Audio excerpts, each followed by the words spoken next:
Hey, listeners, Jim 2 here. We're going to be gone for a short time, but while we're away, we hope you enjoy this short archive segment that we produced for you. Jim, I got to get some honey off my honey off my hives here real quick. And I was kind of looking at the bee yard the other day, and I was thinking about what you got. And you got a bee yard. We're both backyard beekeepers. We both got neighbors, but your situation is a whole lot different than mine. And I'd like to explore what you do, because you obviously are doing it pretty good. Maybe I can learn something. Well, I'll be happy to, Kim. I don't know if I can teach you anything. I mean, I can teach you what not to do. How about that? Okay. Hi, I'm Kim Flottum. And I'm Jim 2. And we're here today at Honey Bee Obscura to talk about taking off honey. Welcome to Honey Bee Obscura, brought to you by Growing Planet Media, the producers of the Beekeeping Today podcast. Join Jim 2, your guide through the complexities, the beauty, the fun, and the challenges of managing honeybees. Jim hosts fun and interesting guests who take a deep dive into the intricate world of honeybees. Whether you're a seasoned beekeeper or just getting started, get ready for some plain talk that'll delve into all things honeybees. So, Jim, let me describe. You haven't been up to my bee yard, I think, since I moved it in my yard. Let me describe it. It's 3 colonies, and they're facing both ways. Some of them are coming into my yard, and some of them are going over a brush pile into another part of my yard, so I don't see those very much. But it's a mowed lawn. It's flat. It's easy to get to. It's easy to work with. I got a hive stand that holds 3 colonies, but there's room for 4. So I always got a place to put a box. So for me, this isn't too much of a task, but you've got a much different setup. In a way different, and in a way not different. I've got a few more colonies. I don't really know how many are back there, Kim. Maybe 10, no more than a dozen. And of that 10, probably 8 or 9 are producers. But, Kim, if you've looked at any of the videos or any of the articles that I have pictures in, my yard is just notorious. I don't spend a lot of time cutting grass. I'm not a young man anymore, and I've got a very fixed labor potential. So I only cut grass when it needs it. And one of the things I have to do this time of the year is get that tall grass weed knocked down so I can get to the colonies and deal with them with the carts and the wagons that I'll subsequently be using. So I'm a lot like you. I'm just a little bit more insanity. Well, mine works pretty easy.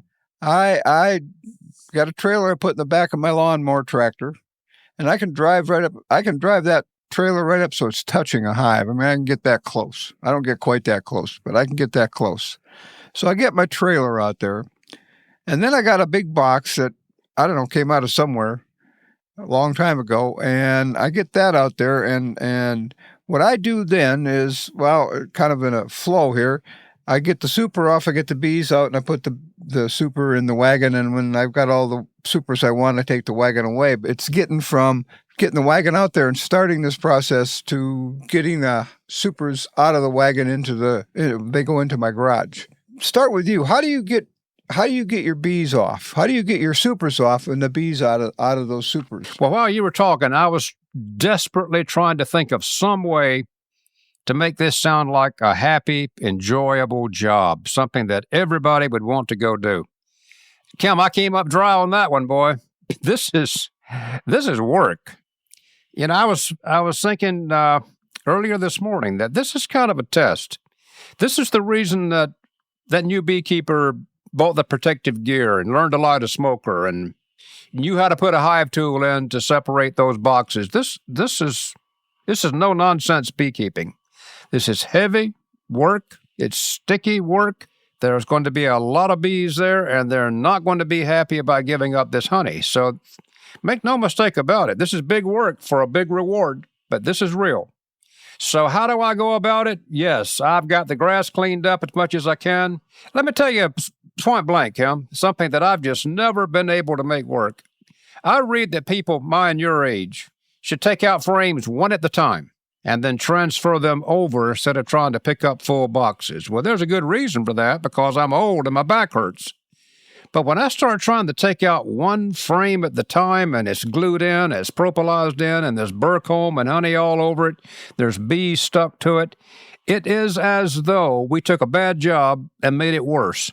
So no, I don't take out one frame at the time and move it over like that. I do exactly as you say, somewhere right there. I either have a small trailer behind a small tractor, or I've got a hand truck with pneumatic tires and a board on the bottom to something. I got to have wheels somewhere right beside me, because it is only the briefest time that I can pick up that box and move it before I'm done. I don't take a step.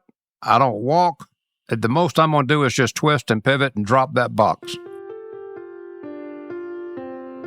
Looking to raise your own queens your way? Better Bee's got you covered with everything you need. Grafting and marking tools, queen cages, mating nuke boxes, the works. It's all high-quality gear to help you raise strong, productive queens and keep your genetics local and well-adapted to your region. Now, if all that sounds a little bewildering, no worries. You can skip the setup and fast-track your hive with Better Bee's locally raised, mated northern queens. But heads up, inventory is limited, so call 1-800-632-3379 to reserve yours today. They ship overnight, Monday through Thursday. Whatever your queen plans are this season, visit betterbee.com or give them a buzz at 1-800-632-3379. That's kind of how I do it. Because I don't have so many in the way, I got it set up. I got my wagon, and I got an unused cover on the bottom of that wagon that I'm going to stack these supers on so that it's bee tight on the bottom. And I'll take the cover off from the first super that I'm going to take honey off them. I've already examined them yesterday to see how many supers down I'm going to have to go, so I know how tall my stack's going to be. So that's already done. I just know I'm taking only one super off this hive, two supers off the middle one, and one super off the other end one. I know how much I'm going to have to move, so I'm ready for that kind of volume. And I, that box I told you about, I got that situated so that I can take the cover off that first hive and the inner cover, and I just take the super off and I set it on that box, and then I take my leaf blower. And I'm close enough that I can run an electric cord out to my leaf blower, but you can use a gas one or a battery one. And I can blow all of the bees out of that super, and I'm blowing them towards the front. I'm standing behind my row of hives, and I'm blowing them right to the front door. So suddenly they're not in the hive, but they're almost home. They're not scattered all over the neighborhood and all over my yard.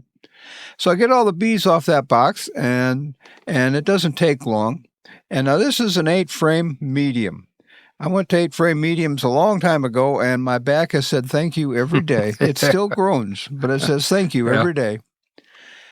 And I take that 8-frame medium and I put it on that cover in my trailer, and I put a cover on top of that, and then I get ready for the next one. And so for me, I've made this as uncomplicated as I can and as easy as I can, but you are still exactly right. What does a 10-frame super weigh? 100 pounds full of honey? Deep. If it's a deep, it's about 85 to 90 pounds. That feels like 217 pounds when I'm picking it up.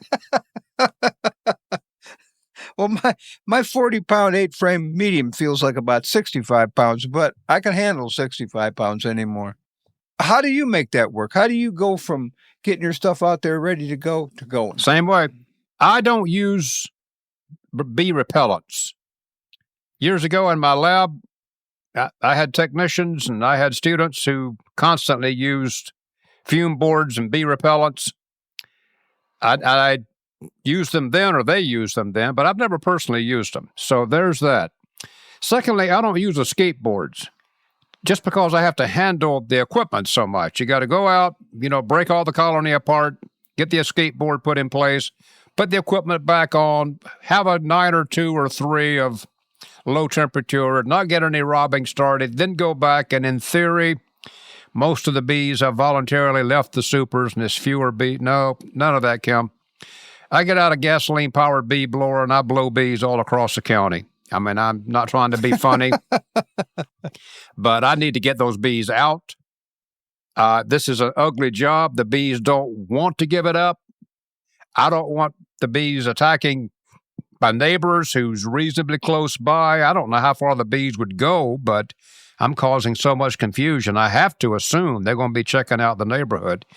So I just go for a blower. And I used to use, the bee industry manufactured blowers, but anymore, everybody has a leaf blower.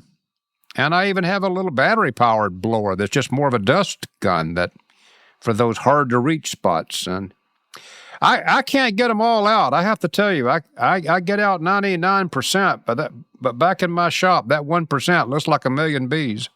So I just blow them out, standing the colony up on its edge. I've got a small rack that I use in the yard that I built, a sawhorse contraption that I set them on. So I'm fully suited. Kim, I want to make that point. This is the time that I am fully suited, top to bottom, to include about a third of a roll of duct tape somewhere on me. This is not a time for a casual, lightweight, early spring bee suit. You need the big boy suit for this. And I want to encourage the big boy smoker, too, and have that thing going. I'm the guy who said, don't use a lot of smoke, don't breathe smoke, don't do well. On that particular day, on this particular job, with these bees being this crazy, me opening 10 colonies, taking honey from them, they don't want to give up, that's the day that you need smoke. So all deals are off on that day. So heavily dressed, using smoke, 2 hive tools of different sizes to break those big colonies apart, gasoline blowers running, sticky gloves on, everything you described, the drip boards on the trailer, all of that. Get those colonies off, get those boxes off, get those bees blown out, twist, drop that thing on that colony and wonder how many more years I can do this. I don't drop it per se, but I can't gently just lightly set down an 80-pound box. So mine's really the same procedure as yours. Like I said, just a little bit more insanity. I mean, I just go probably double to triple the number of colonies.